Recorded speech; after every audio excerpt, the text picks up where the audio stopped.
नमस्कार साथियों। आज हमारे इस YouTube चैनल जीत एजुकेशन के माध्यम से हिंदी व्याकरण का महत्वपूर्ण अध्याय पाठ संधि और उसके प्रकार से संबंधित वीडियो प्रस्तुत करने जा रहा हूं।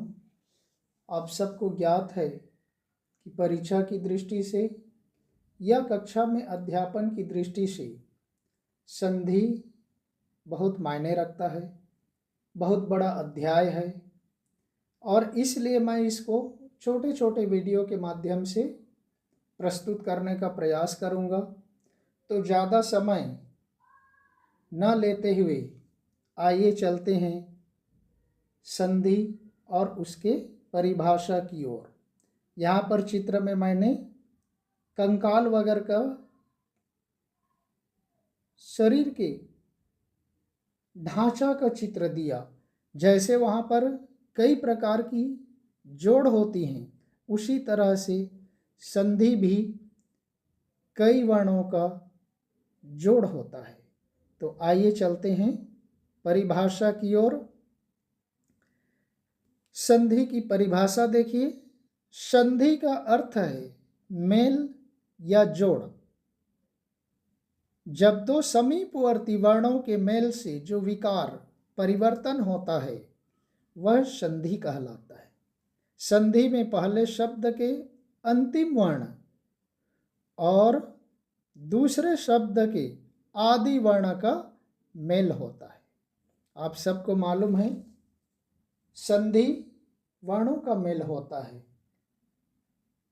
स्वर से स्वर वर्णों का, व्यंजन से व्यंजन वर्णों का मेल होने से उसमें विकार उत्पन्न होता है और वही संधि कहलाता है। समास शब्दों का मेल होता है। उदाहरण के तौर पर यहाँ देखिए, राम जमा अवतार जो आपको परिभाषा में दिया गया है उसी के अनुसार देखिए, राम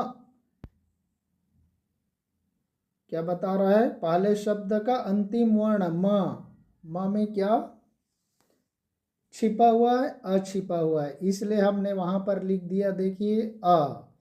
और दूसरे वर्ण का आदि वर्ण, दूसरे शब्द का आदि वर्ण अर्थात अवतार में अ, तो अ जमा अ बराबर हो जाएगा आ।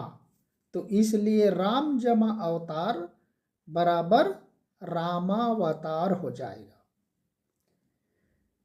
संधि के नियमों द्वारा मिले वर्णों को फिर मूल अवस्था में ले आने को संधि विच्छेद कहते हैं।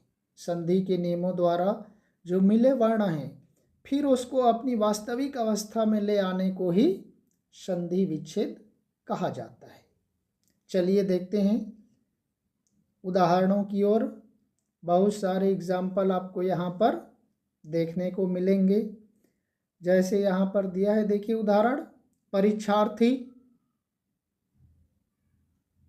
संधि शब्द है। अब उसको विग्रह कर दिए, परीक्षा जमा अर्थी, परीक्षार्थी हो गया। सज्जन का संधि विच्छेद हो जाएगा सत जमा जन। सत में हलंत है साथियों, यहाँ पर हमारे इस लिखते वक्त हलंत शब्द बहुत कठिनाई से आ रहा है, इसलिए हमने वहाँ पर हलंत नहीं दे पाया। त में हलंत है, आप उसको ध्यान रखिएगा। सत हलंत जमा जन बराबर सज्जन। तो संधि के भेद या प्रकार आ जाते हैं। संधि आप सबको मालूम है, संधि के 3 भेद होते हैं। पहला है स्वर संधि, दूसरा है व्यंजन संधि और तीसरा है विसर्ग संधि। ये बहुत विस्तृत से चलते हैं। अब हम इसको एक एक करके देखेंगे। आ जाते हैं पहले नंबर में स्वर संधि। स्वर संधि की परिभाषा देखिए साथी। स्वर के बाद स्वर अर्थात 2 स्वरों के मेल से जो विकार परिवर्तन होता है स्वर संधि कहलाता है। जैसे विद्या जमा आलय बराबर विद्यालय, गिरी जमा ईस बराबर गिरीश। तो इस तरह से हमने छोटा सा एग्जाम्पल के तौर पर यहाँ पर लिया।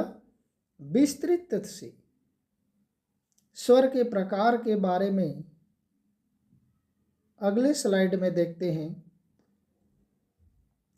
स्वर संधि के प्रकार।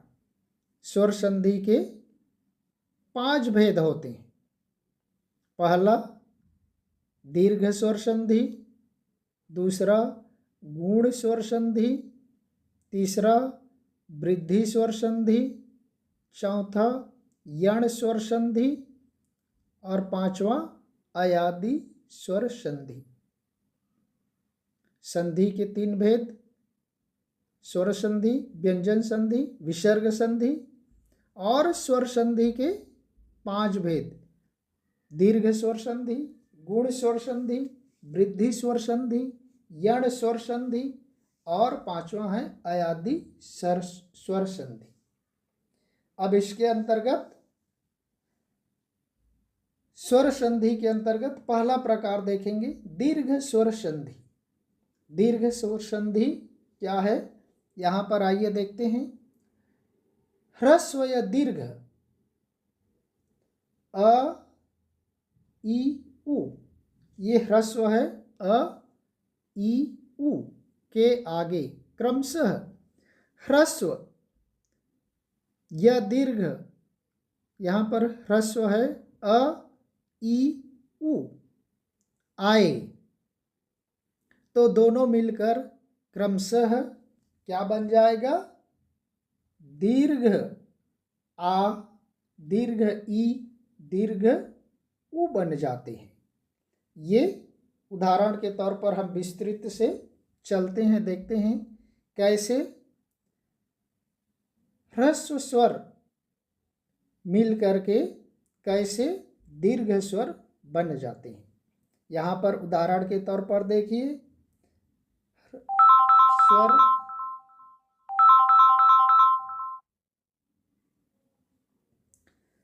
अ जमा अ बराबर आ, जैसे मत जमा अनुसार बराबर मतानुसार, सूर्य जमा अस्त सूर्यास्त, पित्त जमा अंबर पीतांबर, न्याय जमा अधीश बराबर न्यायाधीश। चलते हैं आगे एग्जाम्पल की ओर।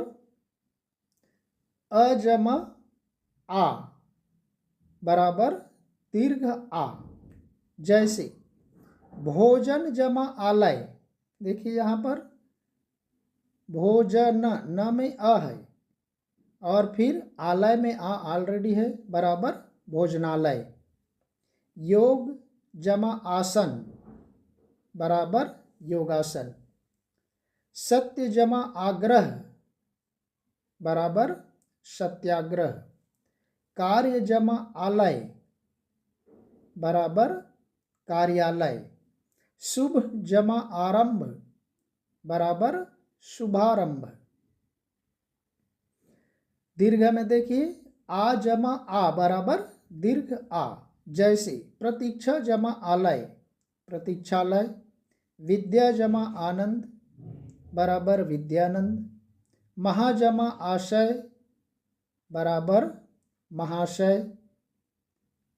इसके बाद दीर्घ आ प्लस अ बराबर आ, उदाहरण देखिए परीक्षा जमा अर्थी बराबर परीक्षार्थी,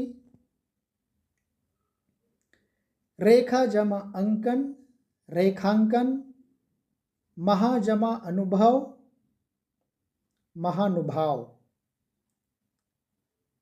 ई जमा ई बराबर दीर्घ ई में देखिए क्या होता है, कवि जमा इंद्र बराबर कवींद्र। रवि जमा इंद्र बराबर रविंद्र। ई जमा दीर्घ ई बराबर दीर्घ ई। उदाहरण देखिए, परि जमा इच्छा बराबर परीक्षा। हरि जमा ईश हरीश। हमने यहाँ पर बहुत कम उदाहरण दिए साथियों, क्योंकि बहुत सारे एग्जाम्पल लेने से बहुत लंबा हो जाएगा, इसलिए हमने कम से कम में ज़्यादा से ज़्यादा प्रस्तुत करने का प्रयास कर रहे हैं। दीर्घ ई जमा दीर्घ ई बराबर दीर्घ ई। जैसे उदाहरण देखिए, नदी जमा ईश बराबर नदीश। मही जमा ईश बराबर महिष। दीर्घ ई जमा ह्रस्व ई बराबर दीर्घ ई। कैसे होगा ये देखिए, अवनी जमा इंद्र अवनिंद्र। योगी जमा इंद्र बराबर योगिंद्र। मही जमा इंद्र बराबर महेंद्र। नारी जमा इंद्र बराबर नारिंद्र। चलिए आगे देखते हैं। उ जमा उ ह्रस्व उ जमा ह्रस्व उ बराबर दीर्घ उ। जैसे उदाहरण देखिए, लघु जमा उत्तर बराबर लघुत्तर। सु जमा उक्ति बहुत महत्वपूर्ण है, सुक्ति। भानु जमा उदय भानुदय। अनु जमा उदित अनुदित। चलते हैं, ह्रस्व उ जमा दीर्घ उ बराबर दीर्घ उ। जैसे उदाहरण देखिए, साधु जमा ऊर्जा साधुर्जा। लघु जमा उर्मी बराबर लघुर्मी।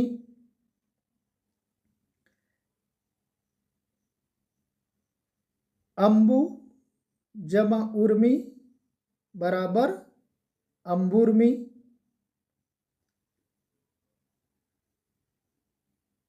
दीर्घ उ जमा ह्रस्व उ बराबर दीर्घ उ।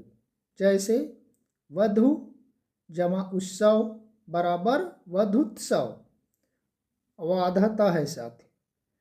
भू जमा उत्सर्ग भूत्सर्ग। दीर्घ उ में देखिए, दीर्घ उ जमा दीर्घ उ बराबर दीर्घ उ। उदाहरण देखिए, वधु जमा उर्मी वधुर्मी। भू जमा ऊर्जा बराबर भूर्जा। तो इस तरह से साथियों हमने यहाँ पर स्वर संधि के प्रकार के अंतर्गत दीर्घ स्वर संधि से संबंधित भाग इस वीडियो के माध्यम से प्रस्तुत किया और ज़्यादा से ज़्यादा उदाहरणों के साथ प्रस्तुत करने का प्रयास किया। इसको हम यहीं पर समाप्त करते हैं। आगे के भाग को अगले वीडियो में प्रस्तुत करेंगे। तब तक के लिए धन्यवाद। जय हिंद।